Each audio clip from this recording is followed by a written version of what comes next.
अस्सलाम वालेकुम स्टूडेंट्स। आज हमारा लेक्चर नंबर 15 है और ये हमारे चैप्टर नंबर 9 का लास्ट टॉपिक है। इसमें आज हम देखते हैं कि आज के लेक्चर में हम कौन कौन से टॉपिक्स कवर करेंगे। आज का जो टॉपिक है उसका नाम है टाइप कास्टिंग।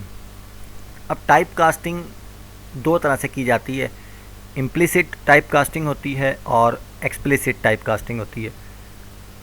अब ये देखते हैं कि टाइप कास्टिंग है क्या और सी लैंग्वेज के प्रोग्राम्स के अंदर टाइप कास्टिंग हमें क्यों करनी पड़ती है। टाइप कास्टिंग की डेफिनेशन देखें।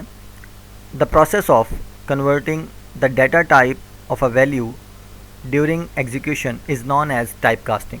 लेकिन वो कहता है कि किसी भी वैल्यू की डाटा टाइप को चेंज कर देना, कन्वर्ट कर देना, इसे टाइप कास्टिंग कहते हैं। अब ऐसा क्यों करना पड़ता है ये हम आगे एग्जांपल्स में देखेंगे, और जब इम्प्लिसिट और एक्सप्लिसिट टाइप कास्टिंग देखेंगे तो उसमें आपको इस बात का आइडिया हो जाएगा कि हमें वैल्यूज़ की डाटा टाइप क्यों चेंज करनी पड़ती है। फॉर एग्जांपल बाज़ औक़ात ऐसा होता है कि फ़्लोट डाटा टाइप जो है उसको हमें कन्वर्ट करना पड़ता है इंटीजर में, या आपको करैक्टर डाटा टाइप को कन्वर्ट करना पड़ जाता है फ़्लोट के अंदर। तो इस तरह से किसी भी वैल्यू की डाटा टाइप को एग्जीक्यूशन के दौरान जो चेंज करने का जो प्रोसेस है उसे टाइप कास्टिंग कहते हैं। अब इम्प्लिसिट टाइप कास्टिंग क्या है और एक्सप्लिसिट टाइप कास्टिंग क्या है ये हम देखते हैं। सबसे पहले देखते हैं कि इम्प्लिसिट टाइप कास्टिंग क्या है। Implicit type casting is performed automatically by the C compiler. C compiler automatically जो टाइप कास्टिंग करता है उसे इम्प्लिसिट टाइप कास्टिंग कहते हैं। मतलब प्रोग्राम लिखने के दौरान हमें ऐसी कोई इंस्ट्रक्शन नहीं लिखनी पड़ती, बल्कि कंपाइलर खुद ऐसी टाइप कास्टिंग कर देता है, खुद ही डाटा टाइप को चेंज कर देता है, और उसे इम्प्लिसिट टाइप कास्टिंग कहते हैं। अब इसमें होता क्या है, सेकेंड लाइन में देखें, the operands in arithmetic operation must be of similar types. अब हमने यहाँ देखना ये है कि इम्प्लिसिट टाइप कास्टिंग या कोई भी टाइप कास्टिंग हमें करनी क्यों पड़ती है। वो कहता है कि देखें, अरिथमेटिक ऑपरेशन के दौरान दोनों तरफ के जो ऑपरेंड्स हैं वो सेम टाइप के होने चाहिए।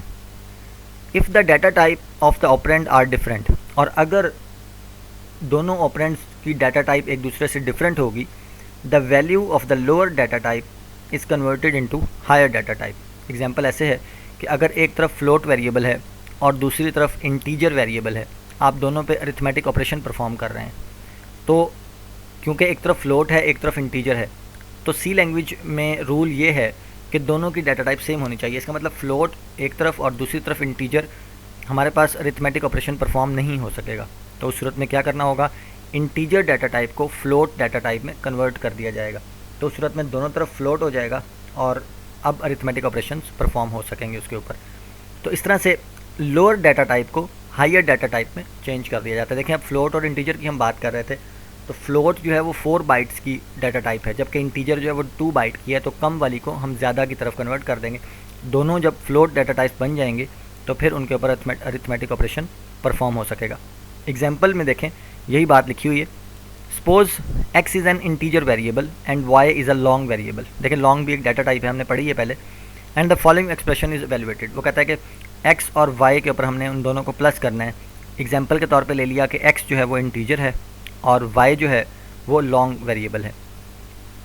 In the above expression data type of x is lower. अब देखें, x की डाटा टाइप लोअर है क्योंकि वो इंटीजर में है, जबकि y की डाटा टाइप जो है वो हायर है क्योंकि वो लॉन्ग में है। तो the data type of x is lower than the data type of y, so the value of x will be converted into long during the evaluation of expression. तो अब क्या होगा, x की वैल्यू जो है उसकी टाइप कास्टिंग कर दी जाएगी, उसको कन्वर्ट कर दिया जाएगा लॉन्ग के अंदर।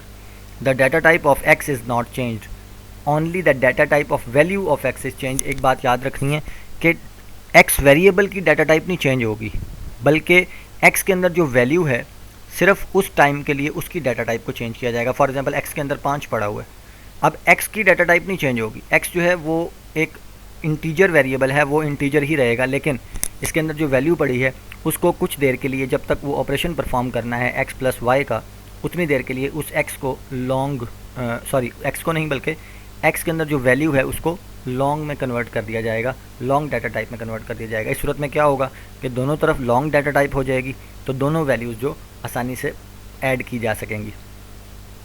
तो ये असल में अब आपको बात की समझ आ गई होगी कि इम्प्लिसिट टाइप कास्टिंग करनी क्यों पड़ती है, और ये कंपाइलर खुद ऑटोमेटिकली परफॉर्म करता है, हमें ऐसा कुछ नहीं करना पड़ता इसमें, तो वो ऑटोमेटिकली इसको चेंज करता है। क्योंकि रूल ये है कि अरिथमेटिक ऑपरेशंस परफॉर्म नहीं हो सकते अगर दोनों तरफ डिफरेंट डाटा टाइप के वेरिएबल्स होंगे, इसलिए फिर कम वाली डाटा टाइप को ज़्यादा वाली डाटा टाइप में, मतलब लोअर डाटा टाइप को हायर डाटा टाइप में कन्वर्ट करना पड़ता है, और फिर अरिथमेटिक ऑपरेशन परफॉर्म होता है। तो कंपाइलर ये काम खुद करता है, इसलिए इसे कहते हैं implicit type casting. Second type देखते हैं, एक्सप्लिसिट टाइप कास्टिंग क्या है। अब बात जहाँ तक हमें समझ आई है इम्प्लिसिट की, अगर वहाँ पे ऑटोमेटिकली परफॉर्म हो रही है तो इसका मतलब है ये हमें खुद परफॉर्म करनी पड़ती है। तो देखें इसकी definition, explicit type casting is performed bye programmer.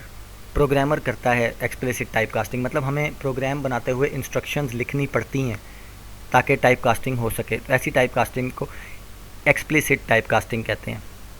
It is performed by using cast operator. इसमें एक ऑपरेटर इस्तेमाल किया जाता है जिसे कास्ट ऑपरेटर कहते हैं, उसके ज़रिए ये काम किया जाता है। The cast operator tells the computer to convert the data type of the value. वो जो कास्ट ऑपरेटर है वो कंपाइलर को बताता है या कंप्यूटर को बताता है कि इस डाटा टाइप को चेंज कर दो या कन्वर्ट कर दो। इसका सिंटैक्स देखें, जिस एक्सप्रेशन की डाटा टाइप चेंज करनी है उस एक्सप्रेशन के साथ इस तरह से ब्रैकेट में वो डाटा टाइप लिख दी जाती है। फॉर एग्जांपल आप सपोज कर लें कि आपने फ्लोट को इंटीजर में कन्वर्ट करना है, तो आप इस ब्रैकेट के अंदर इंटीजर लिख देंगे जहाँ पर टाइप लिखा हुआ है, इस ब्रैकेट में इंटीजर लिखेंगे और आगे वेरिएबल लिख देंगे, तो उस वेरिएबल की डाटा टाइप जो है वो इंटीजर में कन्वर्ट हो जाएगी। ये इसका सिंटैक्स है।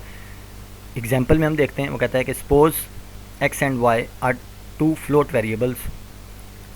दोनों ही फ्लोट वेरिएबल्स हैं।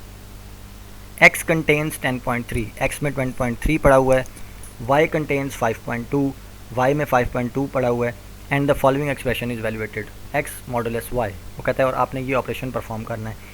आपको याद होगा हमने जब ऑपरेटर्स का टॉपिक स्टार्ट किया था उसमें हमने अरिथमेटिक ऑपरेटर्स पढ़े थे, और मॉडुलस ऑपरेटर के बारे में हमने ये पढ़ा था कि मॉडुलस ऑपरेशन जो है वो फ्लोट वेरिएबल्स के ऊपर परफॉर्म नहीं हो सकता, सिर्फ इंटीजर वैल्यूज़ के ऊपर मॉडुलस ऑपरेशन परफॉर्म हो सकता है। तो अभी आप ये देखें कि x और y दोनों फ्लोट वेरिएबल्स हैं, मतलब आप देखें एक में 10.3 है, एक में 5.2 है, तो क्या इन दोनों के ऊपर मॉडुलस ऑपरेशन परफॉर्म हो सकता है? क्या x मॉडुलस y हो सकता है? नहीं हो सकता। दोनों तरफ इंटीजर वैल्यूज़ होंगी तो परफॉर्म होगा, फ्लोट वैल्यूज़ के ऊपर मॉडुलस ऑपरेशन परफॉर्म नहीं होगा। तो उस सूरत में देखें हमें यहाँ पर टाइप कास्टिंग करनी पड़ेगी, मतलब x के अंदर जो वैल्यू 10.3 है इस 10.3 को भी इंटीजर में कन्वर्ट करना पड़ेगा, और y के अंदर जो 5.2 है इसको भी टाइप कास्टिंग के ज़रिए इंटीजर में कन्वर्ट करना पड़ेगा। तो क्या तरीकाकार है? एक्सप्लिसिट टाइप कास्टिंग के ज़रिए इसको कन्वर्ट करेंगे। देखें, the above expression generate an error because data type of x and y is float. The modulus operator can not work with float variables, it only works with integers. देखें इस सूरत में हम इसको इस तरह से लिखेंगे, मतलब प्रोग्राम बनाने के दौरान जब हम x मॉडुलस y लिखेंगे तो देखें फर्स्ट वाले को मैंने कट किया हुआ है, इस तरह से नहीं लिखेंगे बल्कि नेक्स्ट वाला जो है उसमें लिखेंगे। देखें हमने x और y को इंटीजर में कन्वर्ट करना है, तो देखें मैंने x के साथ भी ब्रैकेट में इंटीजर लिख दिया और y के साथ भी ब्रैकेट में इंटीजर लिख दिया। अब क्या होगा कि ये जो मॉडुलस ऑपरेशन परफॉर्म होगा x और y पे, ये x और y को एज अ इंटीजर लेगा और दोनों का जो है मॉडुलस लेके उसका रिज़ल्ट हमें दे देगा। तो इस तरह से हम इसको लिखेंगे। प्रोग्राम के अंदर एग्जाम्पल भी देखते हैं कि किस तरह से ये प्रोग्राम बनेगा और किस तरह से ये रिज़ल्ट आएगा। अब यहाँ पर देखें एक बात और भी है, the value of x will be converted to 10।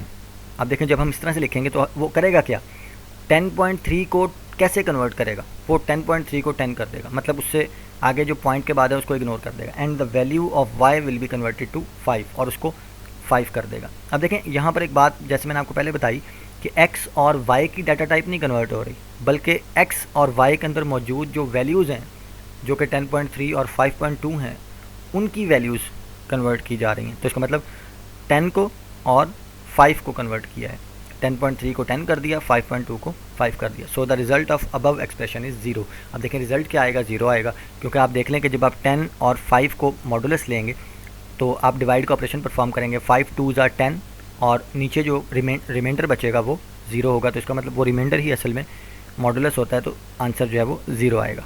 अब एक प्रोग्राम के ज़रिए हम इसकी एग्जांपल देखते हैं कि किस तरह से ये काम परफॉर्म होगा। देखें सबसे पहले ये हेडर फाइल्स इंक्लूड करते हैं हम, मेन फंक्शन है और ये स्टेटमेंट्स हम लिखेंगे मेन बॉडी के अंदर। अब देखें इसमें क्या किया, सबसे पहले दो फ्लोट वेरिएबल्स ले लिए a और b, जैसे वहाँ पर x और y था अभी हमने देखा। एक वेरिएबल लिया है इंटीजर सी, ये सी वेरिएबल रिजल्ट स्टोर करवाने के लिए। देखें जब हम ए और बी पे ऑपरेशन परफॉर्म करेंगे ना, तो जो रिजल्ट आएगा उसको हम किसी तीसरे वेरिएबल में भी स्टोर करवाना होता है, इसलिए हमें 3 वेरिएबल्स की यहाँ पे ज़रूरत है। तो 3 वेरिएबल्स लिए, ए वेरिएबल में हमने रख दिया 10.3, बी वेरिएबल में हमने असाइन कर दिया 5.2। ये असाइनमेंट स्टेटमेंट के ज़रिए आप पढ़ चुके हैं असाइनमेंट स्टेटमेंट्स किस तरह से काम करती हैं। अब 10.3 जो है वो ए में सेव हो जाएगा, 5.2 जो है वो बी में सेव हो जाएगा। अब सी के आगे देखें ऑपरेशन परफॉर्म किया गया, कैसे लिखा गया। हम यहाँ पर अगर ए मॉडुलस बी लिखेंगे तो वो परफॉर्म नहीं करेगा, क्योंकि फ्लोट वेरिएबल्स के ऊपर मॉडुलस ऑपरेशन परफॉर्म नहीं हो सकता। तो यहाँ पे लिखा जाएगा ए के साथ भी ब्रैकेट में इंटीजर लिख दिया, बी के साथ भी ब्रैकेट में इंटीजर लिख दिया। सेकंड लास्ट लाइन में आप देख सकते हैं, तो इंटीजर ए मतलब ए को जो कि फ्लोट है कन्वर्ट कर दिया जाएगा इंटीजर में, बी जो कि फ्लोट है उसको भी कन्वर्ट कर दिया जाएगा इंटीजर में। दोनों का मॉडुलस लेंगे तो वो आंसर जो है वो सी में सेव हो जाएगा। सबसे लास्ट लाइन में हमने प्रिंट किया है सी की वैल्यू को, तो सी में जो भी वैल्यू होगी वो स्क्रीन के ऊपर डिस्प्ले हो जाएगी। ये प्रिंट करने का तरीकाकार चैप्टर नंबर 10 में हम देखेंगे कि ये प्रिंट एफ की स्टेटमेंट किस तरह से लिखनी है। फिलहाल आप इसको जो इतना ही देखें कि ये सी की स्टेटमेंट को, सॉरी सी वेरिएबल की वैल्यू को प्रिंट करने के लिए ये स्टेटमेंट इस्तेमाल की जा रही है। तो इस तरह से ये प्रोग्राम बनेगा। हम इसको एग्जीक्यूट करके भी देख लेते हैं कंपाइलर के ऊपर। तो डेव स्टार्ट करते हैं। ये देखें ये प्रोग्राम मैंने यहाँ पर बनाया हुआ है किस तरह से। सबसे पहले फ्लोट ए और बी है, इंटीजर सी वेरिएबल, फिर ए में असाइन कर दिया 10.3, बी में असाइन कर दिया 5.2। अब सी के अंदर रिज़ल्ट असाइन करना है। देखें सी के आगे मैंने असाइनमेंट ऑपरेटर लगाया और ऑपरेशन कौन सा परफॉर्म होगा, ये वाला ऑपरेशन। बी और ए को इंटीजर में कन्वर्ट करके मॉडुलस लिया जाएगा, वो मॉडुलस सी में सेव हो जाएगा और सी की वैल्यू प्रिंट हो जाएगी। देखते हैं इसको कंपाइल करके कि सी की क्या वैल्यू प्रिंट होती है। पहले कंपाइल कर लेते हैं। देखें आप लास्ट में देख सकते हैं बिल्कुल नीचे कि एरर्स जो हैं वो बिल्कुल ज़ीरो हैं, ये प्रोग्राम बिल्कुल ठीक है। अब हम इसको रन करते हैं। रिज़ल्ट देखें सबसे टॉप पे देखें लिखा हुआ है result is equal to zero, result जो है वो ज़ीरो आएगा। अच्छा हम इनको टाइप कास्टिंग किए बगैर परफॉर्म करने की कोशिश करते हैं। देखें अगर मैं ये इंटीजर यहाँ से रिमूव कर देता हूँ और यहाँ से भी इस इंटीजर को रिमूव कर देता हूँ। देखें अब मैंने ए मॉडुलस बी किया और उसको सी में सेव करना है। अब देखें ए मॉडुलस बी, क्या हम ये देखेंगे क्या ए मॉडुलस बी ऑपरेशन परफॉर्म हो सकेगा, क्योंकि दोनों फ्लोट वेरिएबल्स हैं। तो हम इसको सेव करते हैं और एग्जीक्यूट करते हैं कंपाइल। अब देखें लास्ट में एरर आ गया। अब इस एरर में देखें क्या लिखा हुआ है, ये वाला एरर है।